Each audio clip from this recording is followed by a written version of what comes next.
Well, I'll hold this up. I suppose that the majority of you know these two gentlemen.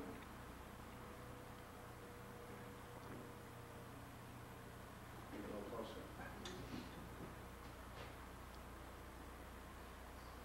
They're in a store on Main Street. I see Bert Hutchins.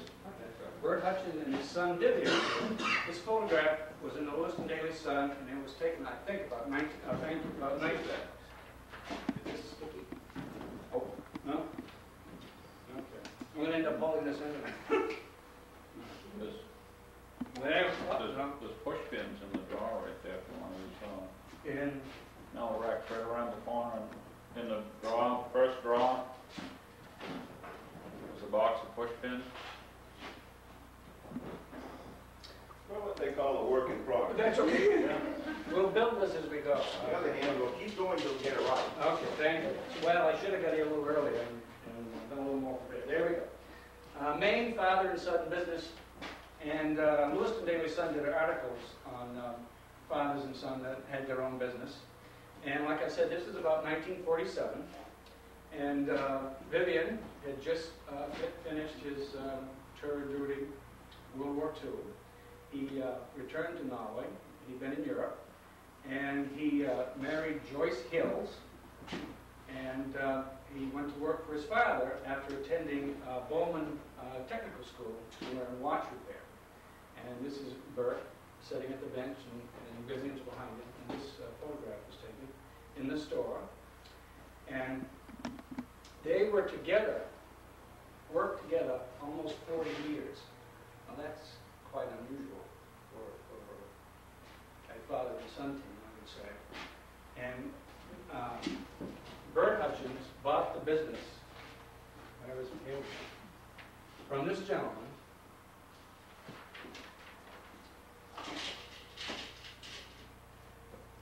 And I don't know if any of you have ever seen photograph, but this is Vivian W. Hills. And this photograph was taken about 1910, and he was all dressed up, and that was the year he became worshipful master at the lodge over here on Temple Street. And he was quite a go-getter. He was very active in the lodge.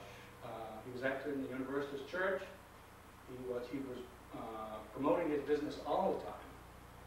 He would, at the Oxford County Fair, I have a photograph of the fair, 1907, and where the exhibition hall is and where that wire fence is now was a tall wooden fence, went the whole length all the way around.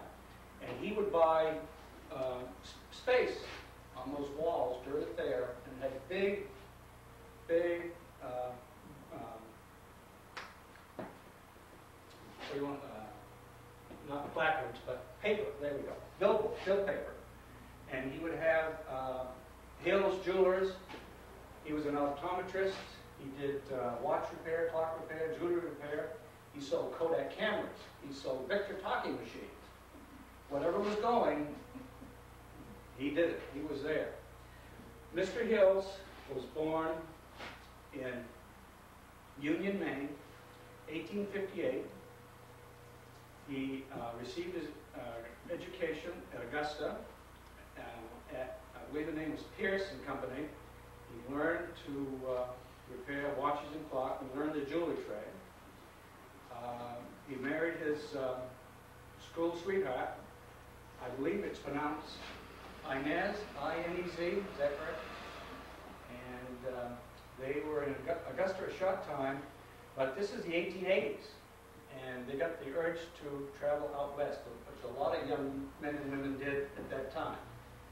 And they went to Chicago, and he was there a while, learning more of his trade. And finally they settled in a little town in Stewart, Iowa. And they were there about 6 or 7 years, and he had quite a business there. And one of these articles in there, they got very homesick, and they wanted to come back to Maine. And when they were leaving, the local newspaper in Stewart, Iowa, wrote this article. It said, Mr. V.W. Hills and his wife have packed their goods and will leave Stewart for Norway, Maine in a few days. The locomotive voices the sentiments of the community, expresses regrets in the departure of Mr. and Mrs. Hills. Many pleasant friendships are sundered, and the city lost one of its most enterprising, wide-awake businessmen. To the credit of our city as a business, he was able to say that Mr. Hill's retirement from business is not caused by a lack of appreciation or patronage, for his sales of jewelry and patronage in this repair department in this area was very liberal and has constantly increased every year until his business was one of the largest line in southwest Iowa. Now that's a pretty good advertisement. They missed him very much. He came back to Norway, and the reason he came back here, because they would stop to Portland a while, and they asked about towns that were progressive, towns that were growing. And somebody suggested the Norway-Paris area. So he and his wife came to this area, and they started out their business in the old wooden opera house. And they were there about 3 or 4 years, and then there was a great fire. He lost everything he had. And so he had to start all over from scratch. And he got involved in the building of the Opera House. And they wanted to build this new building and have a clock tower. And he volunteered to go to Boston and buy a new set of works, purchase a new set of works for the clock tower.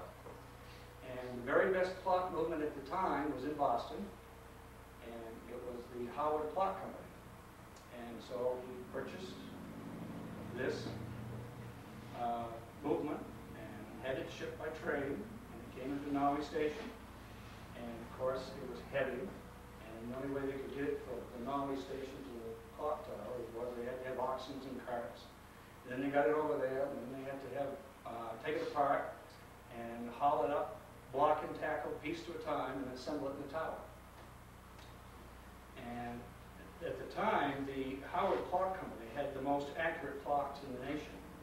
And he bought a wall regulator, which many of you have seen in my store over the years. And it's about 5.5, 6 feet tall, and it has a second hand at 12 o'clock, and it has that large gridiron pendulum that swings so slowly back and forth. And that clock, when it's properly oiled and greased and working, it probably within a month, it's only off 15 seconds, which at the time in the 1890s was hot stuff. That was pretty good.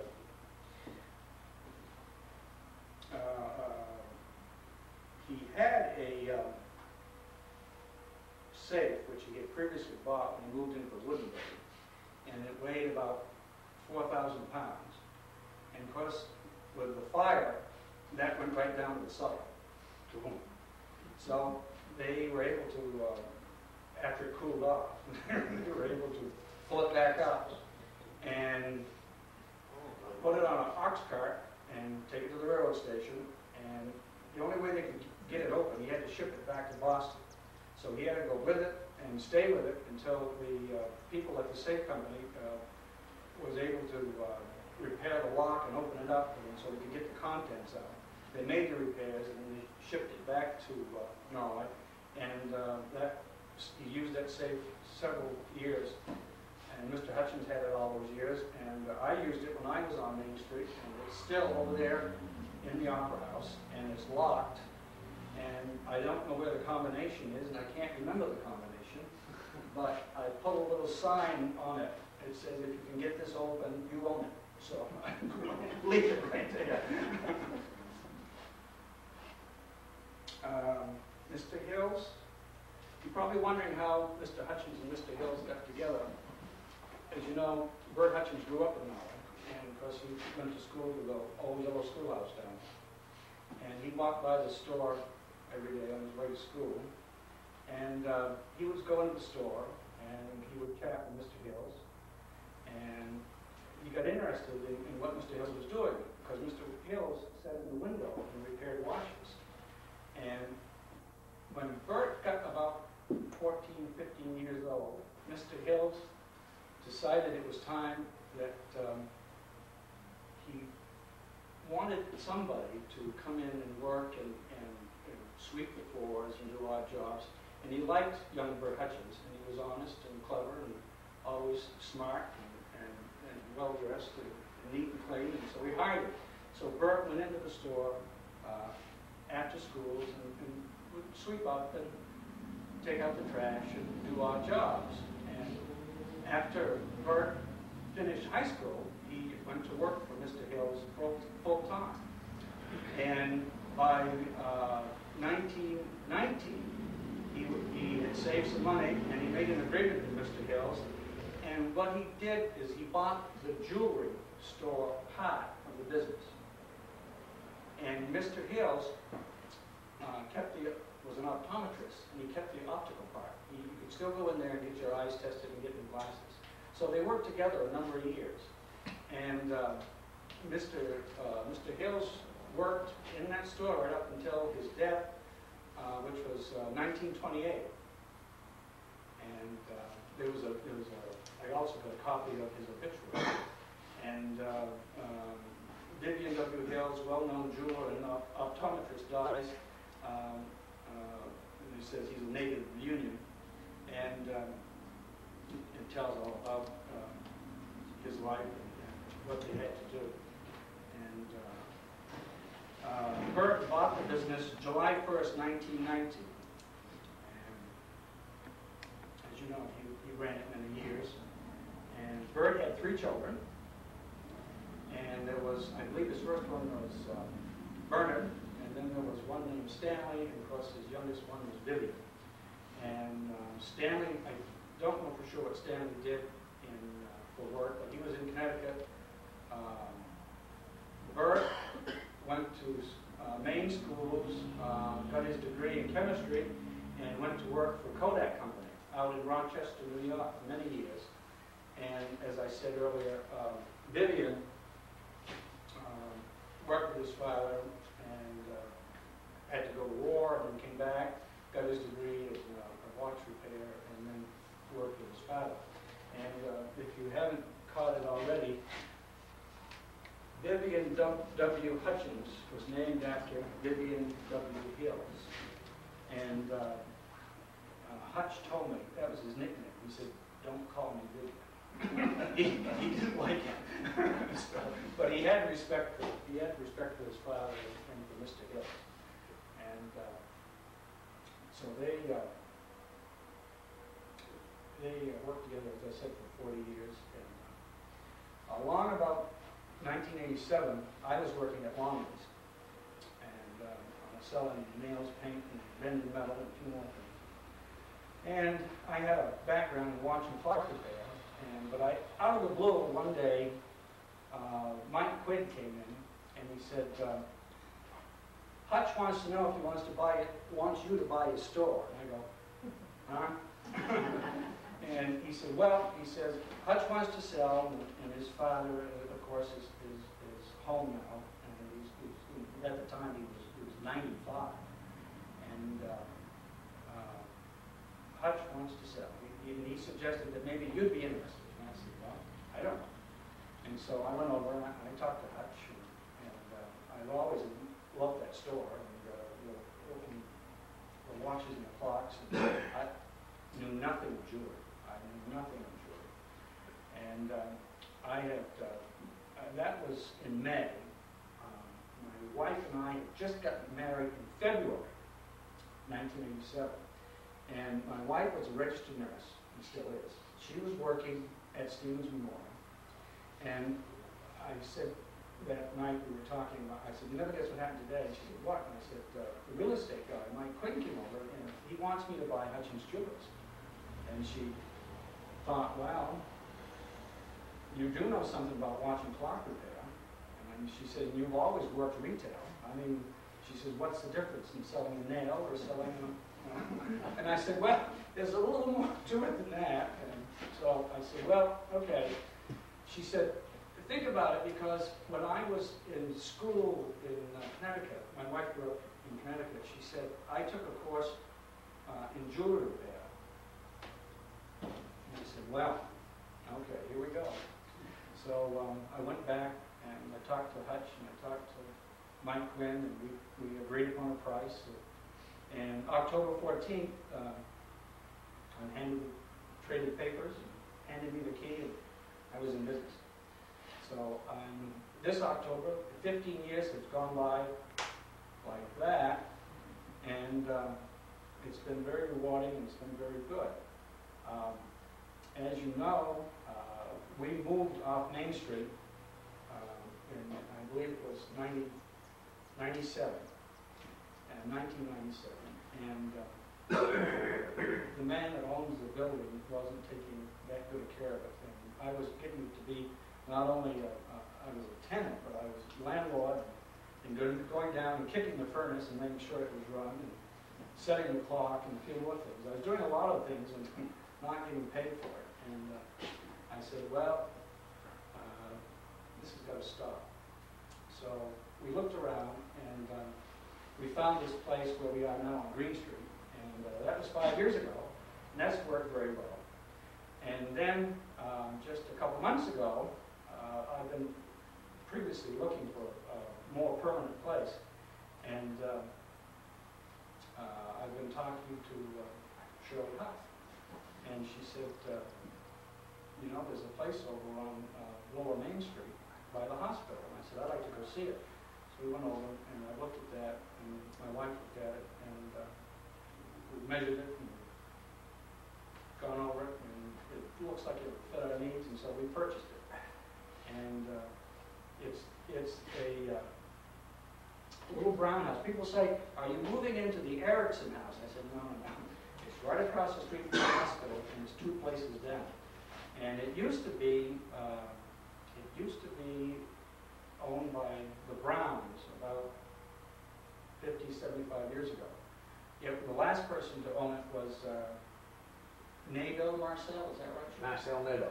Okay, Marcel Nadeau. Okay, thank you. Got it backwards. And it's a very nice house. It's been well taken care of. It's in very good shape. And the rooms are big enough so we can display our jewelry. And I was hoping for a 6-car parking lot, but the planning board convinced me that I ought to have a 10-car parking lot. So I now have a 10-car parking lot. So we've got plenty of room for parking. And we like it very much. It has a lot of charm, and it has a lot of history to it. One thing I found out about it, the house used to face with the street, parallel to the street, the long one. And at the time, the people that owned it, it was just after the Civil War. This gentleman worked at the falls. You know where that is, down by Swan Supply, underneath the road is the falls, and they had a mill down there. And he was Nathan Brown from Greenwood, and he worked at the falls, and I guess it was probably a lumber mill or something to that effect, whatever he did down there. And he owned this particular house, and he, for some particular reason, he didn't like it facing the way it did. And he talked it over with his wife and said, I really don't want to do this. But he said, well, we'll think it over. Well, she went to Boston for a month. And while she was gone, he got some oxen and some of the guys at the mill, and they dug out the foundation, and they spun that sucker around 90 degrees.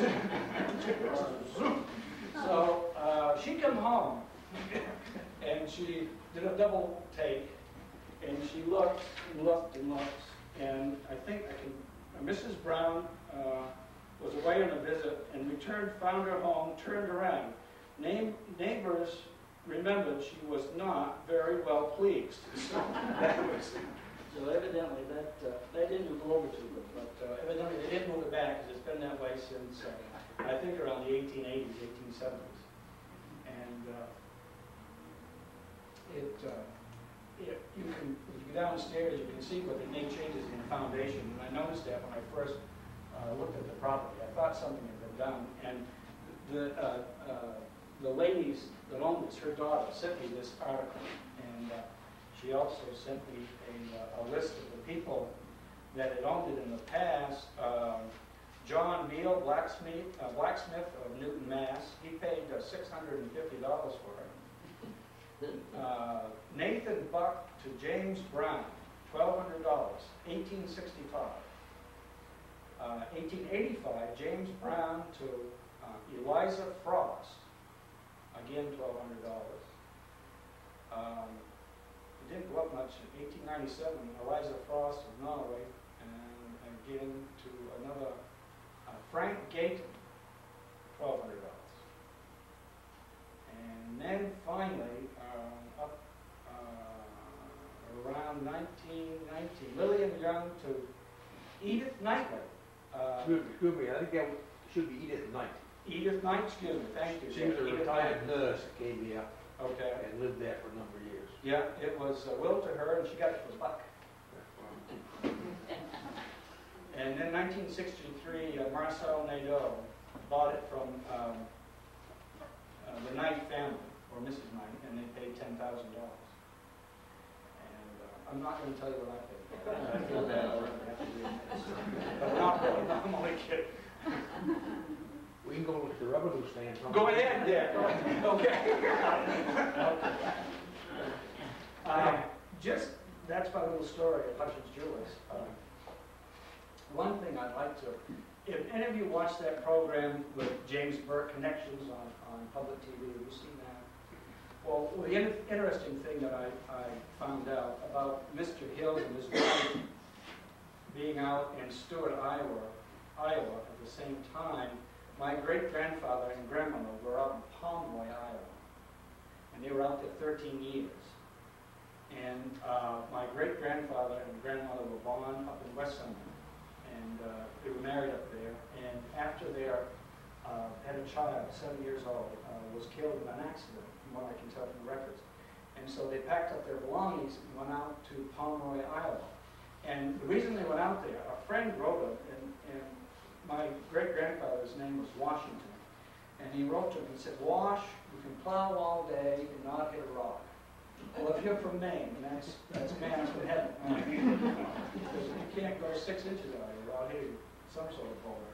So they stayed out there about 13 years, and my great-uncles and my grandfather was born out there. And they would probably still been out there, but along came, today they call them tornadoes, along came a cyclone and destroyed everything they had, wiped it right out.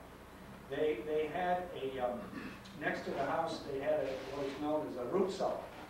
And the storm was coming, and they had just time enough to get underneath. And they stayed there until it was over with. And when they came out, there was the chickens, no feathers, pieces of 2x4 driven right through the wagon. It was total devastation of the town. So they packed up what few belongings they had, and they came back to Maine. And I always thought it was interesting that they were out there in Iowa at the same time Mr. Hills and his wife was out there in Iowa.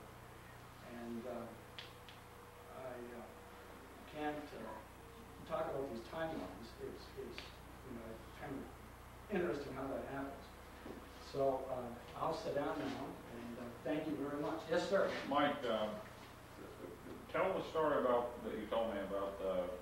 Was it Mr. Hills that every afternoon he telegraphed the Oh, I'm sorry. Yeah. South Paris Railroad? Yeah. Well, he, as I say, he was a great entrepreneur, and everything that was modern, he wanted it, and he had the regulator clock, and he wanted it to have an accurate time. And during the 1890s, the federal government made the railroads standard time. And that's the beginning of standard time, your central time, your Midwest time, and your West Coast time. The railroads had to run on these schedules. So if it was 7 o'clock in Portland, Maine, it was 7 o'clock in Miami. They had all the East Coast had to be the same time. And the reason for that is because during the 1880s and 1890s, several towns, Norway could be 7 o'clock, and at the same moment in New Hampshire, in Laconia, it could be 7:30. there was no standardization of times.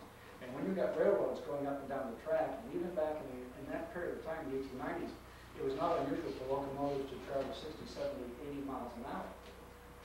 And so they had to do something because there was a lot of tremendous crashes and a lot of people were being killed.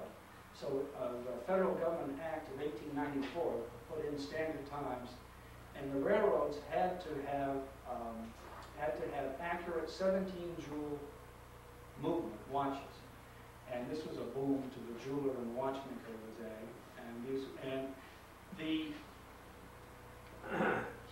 What I'm leading up to is that he was responsible for correct time for the railroad station and for the town.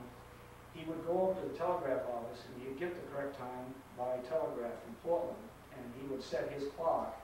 Then the engineer, the conductors, and so forth would come over, and he would clean and regulate and set their watches by this regulated clock that he had. And he did this for the, what was that line? Grand Trunk. Thank you, Grand Trunk. And that was one of his jobs. And he had to fill out a form, and they had to check their watches. I believe it was at least once a week, if not once a month. He had to fill out the form and mail it into the railroad company. But these engineers and conductors had been in and checked their watch and it was running accurately. And that was one of his responsibilities. Well, along came the 1920s, and he got a wireless set, and it consisted of a box full of tubes and a speaker, and he was able to get the correct time from the U.S. Naval Observatory in Washington, D.C., because he had the aerial up on top of the tower of the Opera House, so he had a great area to receive it. So he would set his watches by radio in the 1920s and 30s.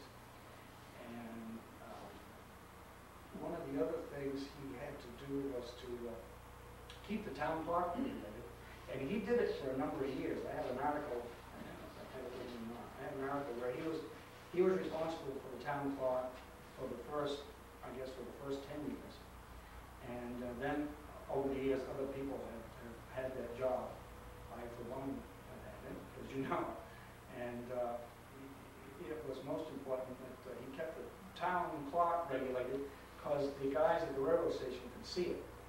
So they knew whether they were getting pretty close on time or what they were doing. So he kept that accurate over the years. So did Vivian Hill have any children?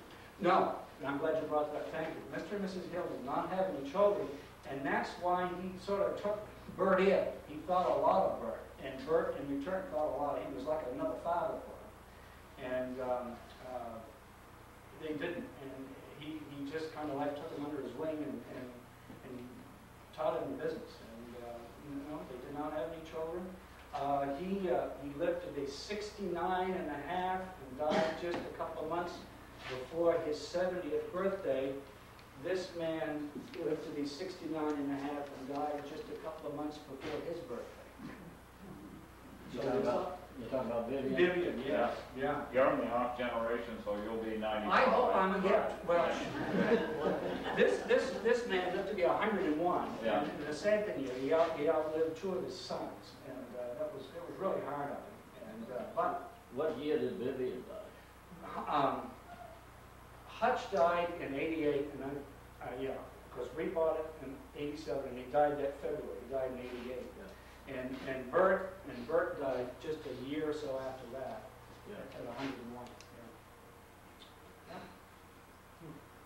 Okay.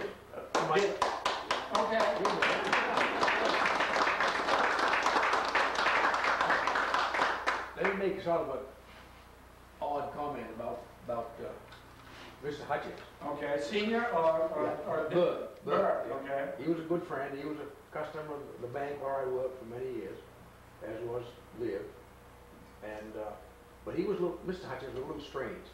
He never really participated in town things, not the Chamber of Commerce, I think, Yeah. and stuff like that. What I remember about it is that when the Sidewalk Art Show started, he would not let an artist set up his booth in front of his store. So if you went walking down and looking at the paintings, you'd come to that little half store this side of Hutch, 100 years ago, the Hazel Bicknell's hat shop. Some child long to remember that. Nobody else is old enough to remember that. Well, And then on Hutchins Jewelers store, with no painting display out front. But he didn't want anybody messing up with his customers that might want to come into the store that day.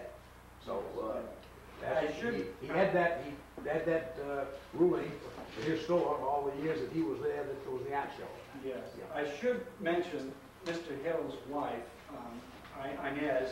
She had a millinery shop, and she was the first one in there. When Mr. Hills bought that entire block, or rented that entire block, he divided it. He was the one that divided it down the middle. He had the jewelry store, and his wife had the hat shop next to it. I didn't know that. And it was called the Whitcomb store. You remember that? Called the Whitcomb store? No, I Yeah, don't. and she ran it several years, Yeah. and she retired just before his demise. And she then sold it to, Hazel Bicknell. yes, yes. Remember, And it went on for a number of years as a millinery store, hat shop, That's yes. right. And Mrs. Hills had that same millinery store up in Stewart, Iowa. They had a store together up there. And so they worked together side by side. Maybe that's why they didn't have any time for each other. So they were working all the time. But- Michael? Yes, ma'am. Everybody has their favorite story about Main Street, Norway, and having grown up here, had my first job at Ashton's drugstore, and with my first paycheck, I bought a ring at Hutchins Jewelers store. And to concur with Mr. Dennison, both of them could be a little focused and opinionated in a good way. Yeah. But my grandfather, Leon Newcomb, had a sister, Dorothy Newcomb Anderson, and she retired here and ended up in the nursing home and lost a great deal of weight. So Adelaide Newcomb Carnes was a niece, and she brought her rings to Hutchins Jewelry to have them sized down. Right. When she brought them in, they had 3 diamonds. When she picked them up, there was 2. Well, in today's world, we'd say, wow, where'd the 3rd one go? So she took the rings immediately back to Hutch and said, Hutch, when I brought this ring in here to have it sized, there were 3 diamonds in the engagement ring. And he said, couldn't have been. And he says, you're getting back just what you brought. Well, if you knew my Aunt Adelaide, she had a little red in her hair, and she could be pretty focused too. And so she took them home, and she sputtered, and she fumed, and about an hour later the phone rang, and it was Bert Hutchins. He said, Adelaide, I got thinking about that. You bring the ring in with 3 stones, you ought to be able to leave with 3 stones. So he said, apparently there was a machine that washed the jewelry. Yes, they did use that, yes. And so Bert decided to clean it. And inside, well, And in the bottom was the 3rd stone. So needless to say, they were honest and straightforward and good people. yes. Yes, they were. That's my story about Hutchins. Hutch had, it was Christmas time, they were really busy. And a lady dropped off a red garnet ring to be repaired. And this is 3 weeks before Christmas, and she came in just a couple of days before Christmas. She came to pick it up, and couldn't find it. Could not find the ring. They tore the safe apart, took out what they thought all the drawers. They looked here and looked there. Couldn't find it. And she said, I left that ring here. And so, all right. So the lady lost her patience and got hot under the collar and hired a lawyer. The same lawyer Hutch had. And Hutch, he called Hutch. And Hutch says, look, we looked everywhere. What are we going to do? And the guy said, well, you know, pay it. Just pay it and forget it, write it off. And Hutch said, okay. So she said it was worth so much and they paid her so much. And he said, I'm very sorry. And she said, that's okay. But she said, I want you to understand that I left it here, and Hutch says, okay, fine. So they did that. Well, they were cleaning the safe out again. And as the drawers go back, there's a space behind them, and that had fallen out of the package and had wedged between the two grooves. And Hutch says, now what? Do I call her and tell her, or do I just let it go? And Bert said, let it go. So he says, it's all over with. We gave her more than it's worth. Let it go. so I don't know, but I never saw the ring. My Vivian Hutchins story is more a story about my own family.